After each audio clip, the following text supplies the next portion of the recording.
Hi friends, എല്ലാവർക്കും UPSC mentor മലയാളത്തിലേക്ക് സ്വാഗതം. ഇന്നത്തെ വീഡിയോയിൽ നമ്മൾ എങ്ങനെയാണ് UPSC CSCക്ക് പ്രിപ്പയർ ചെയ്യേണ്ടത്, എങ്ങനെ പഠിക്കണം, എന്തൊക്കെയാണ് പഠിക്കേണ്ടത്, അതായത് നമ്മുടെ സിലബസ് ഡീറ്റെയിൽ ആയിട്ട് നമ്മൾ എന്ത് ചെയ്യുന്നുണ്ട്, ഡിസ്കസ് ചെയ്യുന്നുണ്ട്. വീഡിയോയിലേക്ക് പോവാം. അതിനു മുന്നേ ചാനൽ എല്ലാവരും സബ്സ്ക്രൈബ് ചെയ്തൊന്ന് സപ്പോർട്ട് ചെയ്യുക. ഫർദർ നോട്ടിഫിക്കേഷൻസിനായിട്ട് ബെല്ലൈക്കൺ കൂടി ഒന്ന് പ്രസ് ചെയ്യുക. 2025ലും 2026ലും എക്സാംസ് എഴുതുന്നവർ ജസ്റ്റ് ഇതൊന്ന് മനസ്സിലാക്കി വെക്കുക. ജസ്റ്റ് ഈ വീഡിയോ ഒന്ന് കണ്ട് വെച്ചാലും മതി. ഓക്കെ, അപ്പൊ നമ്മൾ പ്രിലിമിനറി എക്സാമിന്റെ സിലബസ് നോക്കാം. പ്രിലിംസിൽ നമുക്ക് വരുന്നത് പേപ്പർ 1 ആൻഡ് പേപ്പർ 2 അങ്ങനെ രണ്ട് പേപ്പേഴ്സ് ആണ്. അതിൽ പേപ്പർ 1ന് 200 മാർക്കാണ്, പേപ്പർ 2നും 200 മാർക്ക് തന്നെയാണ് വരുന്നത്. ഇതിന്റെ ഡ്യൂറേഷൻ എന്ന് പറയുന്നത് 2 മണിക്കൂർ വീതം 4 മണിക്കൂറാണ്. പേപ്പർ 1ന്റെ എക്സാം രാവിലെ ആ ഒരു ടൈമിലായിരിക്കും നടക്കുന്നത്. പേപ്പർ 2ന്റെ എക്സാം ഉച്ചയ്ക്ക് 1 മണിക്കൂർ ബ്രേക്ക് ഉണ്ടാവും. ആ ഒരു 1-2 മണിക്കൂർ, അത് കറക്റ്റ് ഞാൻ ഓർക്കണില്ല, ആ ഒരു ബ്രേക്ക് ഉണ്ടാവും. അതിനുശേഷമാണ് പേപ്പർ 2ന്റെ എക്സാം നടക്കുന്നത്. അപ്പൊ പേപ്പർ 1ല് കറണ്ട് അഫയേഴ്സ് പഠിക്കണം. പിന്നെ എന്താണ്, history of India and Indian national movements, history of India and international movements, India and world geography. അതായത് നമ്മൾ എന്ത് പഠിക്കണം, കറണ്ട് അഫയേഴ്സ് പഠിക്കണം, ഹിസ്റ്ററി പഠിക്കണം, ജിയോഗ്രഫി പഠിക്കണം, പൊളിറ്റി, ഗവേണൻസ് IR പഠിക്കണം. പിന്നെ എന്താണ്, എക്കണോമി പഠിക്കണം. പിന്നെ general issues of environment and ecology പഠിക്കണം. അതുപോലെ ജനറൽ സയൻസ് പഠിക്കണം. അതായത് നമ്മുടെ പേപ്പർ 1ല് GS സബ്ജക്ട്സിൽ നമ്മൾ ഒഴിവാക്കേണ്ടത് ഏതാണ്, എത്തിക്സ് പേപ്പർ പഠിക്കാനില്ല, വേൾഡ് ഹിസ്റ്ററി പഠിക്കാനില്ല, ബാക്കിയുള്ളതെല്ലാം തന്നെ എന്ത് ചെയ്യുക, പഠിച്ചു വെക്കുക.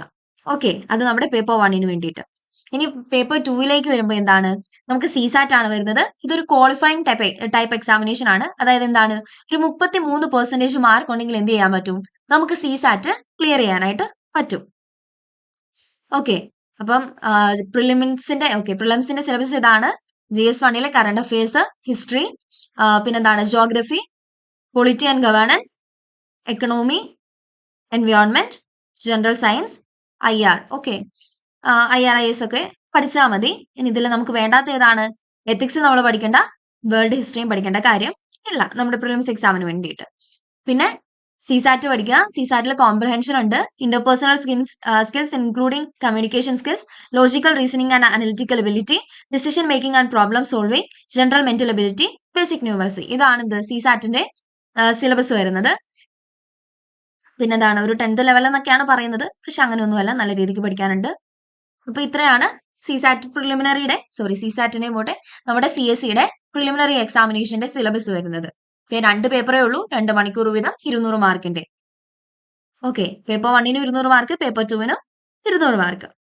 ഇനി നമുക്ക് പാർട്ട് ബി, അതായത് പാർട്ട് എ ആണ് നമ്മൾ ഡിസ്കസ് ചെയ്തത്. ഇനി പാർട്ട് ബി മെയിൻ എക്സാമിനേഷൻ നോക്കാം. അതിനകത്ത് ഒരു ക്വാളിഫയിങ് പേപ്പർ ഉണ്ട്. അതേതാണ്, 2 ക്വാളിഫയിങ് പേപ്പേഴ്സ് ഉണ്ട്. ഒന്ന് ഇന്ത്യൻ ലാംഗ്വേജസിന്റെയും പിന്നെ ഏതാണ്, ഇംഗ്ലീഷിന്റെ. ഇന്ത്യൻ ലാംഗ്വേജസിൽ നമുക്ക് ഏത് ലാംഗ്വേജ് ആണോ വേണ്ടത് അത് നമുക്ക് സെലക്ട് ചെയ്യാൻ പറ്റും. ഇനി ഇംഗ്ലീഷിന്റെ ആണെങ്കിൽ ഏതാണ് സിലബസ് വരുന്നത്, കോംപ്രഹെൻഷൻ ഓഫ് ഗിവൺ പാസേജസ് ഉണ്ട്, പ്രിസൈസ് റൈറ്റിംഗ് ഉണ്ട്, യൂസേജ് ആൻഡ് വെക്കാബുലറി ഉണ്ട്, ഷോർട്ട് എസ്സേസ് ഉണ്ട്. ഇതാണ് ഇത് ഇംഗ്ലീഷിന്റെ സിലബസ് വരുന്നത്. ഇതെന്താണ്, ക്വാളിഫയിങ് ടൈപ്പ് എക്സാമിനേഷൻ ആണ്. ക്വാളിഫൈ ചെയ്യാനായിട്ടുള്ളതാണ്, ക്വാളിഫയിങ് പേപ്പർ എന്ന് തന്നെയാണ് അറിയപ്പെടുന്നത്. പിന്നെ ഇന്ത്യൻ ലാംഗ്വേജസിൽ വരുമ്പോൾ നമ്മുടെ സെയിം ഇംഗ്ലീഷിന്റെ സിലബസ് തന്നെയാണ് വരുന്നത്. പക്ഷെ ഇതിനകത്ത് അഡീഷണൽ ആയിട്ട് വന്നിരിക്കുന്നത് എന്താണ്, translation from English to the Indian languages and vice versa. അതായത് ഇംഗ്ലീഷിൽ നിന്ന് ഇന്ത്യൻ ലാംഗ്വേജ്, നമ്മൾ എഴുതുന്ന ഇന്ത്യൻ ലാംഗ്വേജിലേക്കോ അതിൽ നിന്ന് നേരെ തിരിച്ച് ഇംഗ്ലീഷിലേക്കോ എന്താണ് ഒരു ട്രാൻസ്ലേഷൻ ഉണ്ട്. അത് മാത്രമാണ് ഇതിനകത്ത് നമ്മുടെ ഇന്ത്യൻ ലാംഗ്വേജിൽ എക്സ്ട്രാ ആയിട്ട് വരുന്നത്. അപ്പൊ ഇത് രണ്ടും എന്താണ്, ക്വാളിഫയിങ് പേപ്പർ ആണ്. മെയിൻസിൽ തന്നെ വരുന്നതാണെങ്കിലും ഇത് മെറിറ്റ് കമ്പ്യൂട്ടേഷന് നമ്മുടെ ഇതിന്റെ മാർക്സ് എടുക്കത്തില്ല. ജസ്റ്റ് ക്വാളിഫൈ ചെയ്യുന്നതിന് വേണ്ടിയിട്ട് മാത്രമുള്ള മാർക്സ് ആണ് ഇത് ഇന്ത്യൻ ലാംഗ്വേജസ് ആൻഡ് ഇംഗ്ലീഷ് പേപ്പറിന്റെ വരുന്നത്. ഇനി പാർട്ട് 1 നോക്കാം. പേപ്പർ 1, അതായത് നമ്മുടെ പേപ്പർ 1 മെയിൻസിലെ പേപ്പർ 1 ഏതാണെന്ന് നോക്കാം. അത് എസ്സേസ് ആണ്. അതെന്താണ്, മൾട്ടിപ്പിൾ എസ്സേസ്, മൾട്ടിപ്പിൾ ടോപ്പിക്സിൽ നമ്മൾ എസ്സേസ് എഴുതേണ്ടി വരും. പിന്നെ ഇതെന്താണ്, നമുക്ക് മാർക്ക് സ്കോർ ചെയ്യാൻ പറ്റിയ നല്ലൊരു പേപ്പറാണ് ഇത് എസ്സേ പേപ്പർ എന്ന് പറയുന്നത്. പിന്നെ പാർട്ട് 2ലേക്ക് വരുമ്പോൾ അവിടെ ഇനി തൊട്ടാണ് മെയിൻ എല്ലാം. ഓക്കെ, ഏറ്റവും ഇമ്പോർട്ടന്റ് ആയിട്ടുള്ള കാര്യങ്ങൾ പഠിക്കാൻ പോകുന്നത് GS ആണ് വരുന്നത്, ജനറൽ സ്റ്റഡീസ് 1. അതായത് ഇന്ത്യൻ ഹെറിറ്റേജ് ഉണ്ട്, കൾച്ചർ ഉണ്ട്, ഹിസ്റ്ററി ആൻഡ് ജോഗ്രഫി ഉണ്ട്.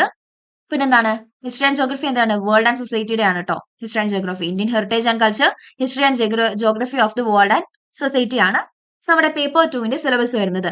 ഇതിലെ ഇന്ത്യൻ കൾച്ചർ എന്ന് പറഞ്ഞിട്ട് ഇന്ത്യൻ കൾച്ചർ വിൽ കവർ തൊട്ട് നമ്മുടെ മോഡേൺ ടൈംസ് വരെ എന്താണ് നമ്മുടെ ഏതാ ആർട്ട് ആൻഡ് കൾച്ചറിന്റെ സിലബസ് ആണ്. പിന്നെ modern Indian history from the middle of the 18th century until the present significant events, personalities, issues തൊട്ട് എന്താണ് നമ്മുടെ post independence, consolidation and reorganisation within the country വരെ എന്താണ് ഹിസ്റ്ററിയുടെ സിലബസ് ആണ് വരുന്നത്.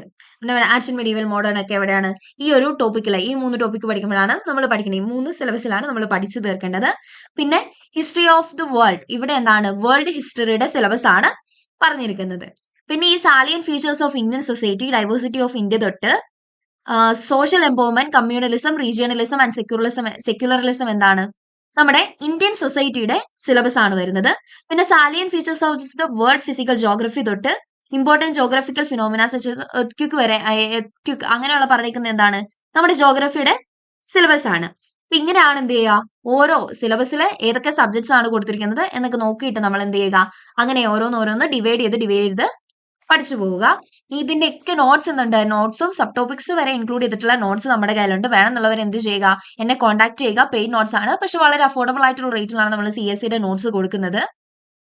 CBSE നോട്ട്സ് അങ്ങനെ തന്നെയാണ് കൊടുക്കുന്നത്, പക്ഷെ CSE നോട്ട്സ് നമുക്ക് ഇത്രയും അധികം കൊടുക്കാനുണ്ട്. ബട്ട് സ്റ്റിൽ നമ്മൾ എന്താണ് വളരെ അഫോർഡബിൾ ആയിട്ടുള്ള റേറ്റിലാണ് നമ്മൾ കൊടുക്കുന്നത്.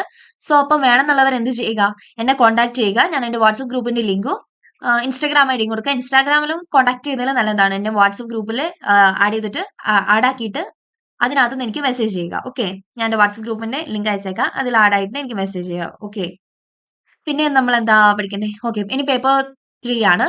പേപ്പർ 3 ജനറൽ സ്റ്റഡീസ് 2 ആണ് വരുന്നത്. നമ്മുടെ governance, polity, constitution, international relations അതൊക്കെ വരുന്നതാണ് എന്ത് പേപ്പർ 3.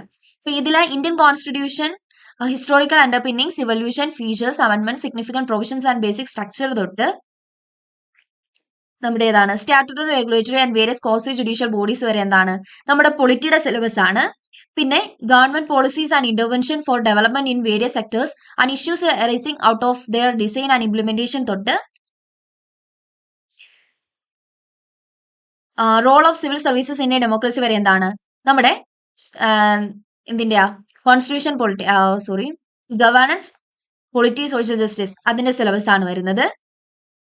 പിന്നെ ലാസ്റ്റ് വരുന്ന ഇന്ത്യ ആൻഡ് നെയ്ബർഹുഡ് റിലേഷൻസ് തൊട്ട് ഇമ്പോർട്ടന്റ് ഇന്റർനാഷണൽ ഇൻസ്റ്റിറ്റ്യൂഷൻസ് വരെയുള്ള എന്താണ് നമ്മുടെ IR സിലബസ് ആണ്. ഞാൻ ഇതെല്ലാം പറഞ്ഞു പോകുന്നില്ല, കാരണം നമുക്ക് ഒത്തിരി ടൈം എടുക്കേണ്ടി വരും.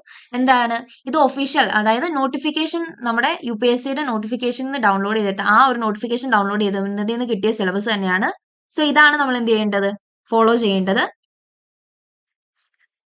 എന്ത് ചെയ്യുക, ജസ്റ്റ് എല്ലാവരും മനസ്സിലാക്കി വെക്കുക ഏതാണ് എവിടം തൊട്ട് എവിടം വരെയാണ് ഒരു സബ്ജക്ട് വരുന്നത്, അങ്ങനെയുള്ള കാര്യങ്ങൾ ജസ്റ്റ് ഒന്ന് മനസ്സിലാക്കി വെക്കുക. പിന്നെ പേപ്പർ 4 വരുമ്പോൾ അവിടെ എന്താണ് പഠിക്കേണ്ടത്, നമുക്ക് സയൻസ് ആൻഡ് ടെക്നോളജി ഉണ്ട്, എക്കണോമി ഉണ്ട്, ബയോഡൈവേഴ്സിറ്റി ഉണ്ട്, അതായത് നമ്മുടെ എൻവയോൺമെന്റ് ആൻഡ് എക്കോളജി ഉണ്ട്, പിന്നെ എന്താണ് ഇന്റേണൽ സെക്യൂരിറ്റി ഉണ്ട്, ഡിസാസ്റ്റർ മാനേജ്മെന്റ്, അഗ്രികൾച്ചർ, അങ്ങനെയുള്ള കാര്യങ്ങളൊക്കെ വരുന്ന എവിടെയാണ് നമ്മുടെ പേപ്പർ 4, അതായത് നമ്മുടെ ജനറൽ സ്റ്റഡീസ് 3 എന്ത് ഇങ്ങനെയുള്ള എല്ലാ സബ്ജക്ട്സും വരുന്നത്. അതിൽ ആദ്യം ഒരു Indian economy and issues relating to planning, mobilisation of resources, growth, development and employment തൊട്ട് ലാൻഡ് റിഫോംസ് ഇൻ ഇന്ത്യ വരെ, ഇൻവെസ്റ്റ്മെന്റ് മോഡൽസ് വരെ എന്താണ് നമ്മുടെ അഗ്രികൾച്ചറിന്റെയും എക്കണോമിയുടെയും സിലബസ് ആണ്. അത് കഴിഞ്ഞുള്ള സയൻസ് ആൻഡ് ടെക്നോളജി തൊട്ട് എന്താണ് awareness in the field of IT, space, computers, robotics, nano technology, biotechnology and issues relating to intellectual property rights വരെ എന്താണ് നമ്മുടെ സയൻസ് ആൻഡ് ടെക്നോളജിയുടെ സിലബസ് ആണ്. പിന്നെ കൺസർവേഷൻ, എൻവയോൺമെന്റൽ പൊല്യൂഷൻ തൊട്ട് ഡിസാസ്റ്റർ ആൻഡ് ഡിസാസ്റ്റർ മാനേജ്മെന്റ് വരെ എന്താണ് നമ്മുടെ എൻവയോൺമെന്റ് ആൻഡ് എത്തിക്സിന്റെ സിലബസ് ആണ്. പിന്നെ linkages between development and spread of extremism തൊട്ട് various security forces and agencies and their mandate വരെ എന്താണ് IS, അതായത് ഇന്റേണൽ സെക്യൂരിറ്റിയുടെ സിലബസ് ആണ്. അപ്പൊ ഇതിൽ ഒത്തിരി സബ്ജക്ട്സ് നമുക്ക് പഠിക്കാനുണ്ട്, ഒത്തിരി ടോപ്പിക്സും സബ് ടോപ്പിക്സും കവർ ചെയ്യാനുണ്ട്. GS പേപ്പർ 4 നല്ല രീതിയിൽ പഠിക്കണം. പിന്നെന്താണ് പേപ്പർ 5, അതായത് നമ്മുടെ ജനറൽ സ്റ്റഡീസ് 4, GS പേപ്പർ 3 ആട്ടോ. സോറി, ഞാൻ പേപ്പർ 4 പറഞ്ഞപ്പോഴാണ് അത് മാറിപ്പോയതാണ്. GS പേപ്പർ 3 ആണ് നമ്മുടെ പേപ്പർ 4 വരുന്നത്. ഇനി പേപ്പർ 5 അതിൽ GS 4 ആണ്, അതായത് ജനറൽ സ്റ്റഡീസ് 4. അത് എന്താണ് എത്തിക്സ്, ഇന്റഗ്രിറ്റി, ആപ്റ്റിറ്റ്യൂഡ്. ഇത് കംപ്ലീറ്റ് എത്തിക്സിന്റെ തന്നെ സിലബസ് ആണ് കൊടുത്തിരിക്കുന്നത്. ഇത് ഏറ്റവും കൂടുതൽ പഠിക്കാനായിട്ട് എന്ത് ചെയ്യുക, ഒരു മാസം എടുക്കുക.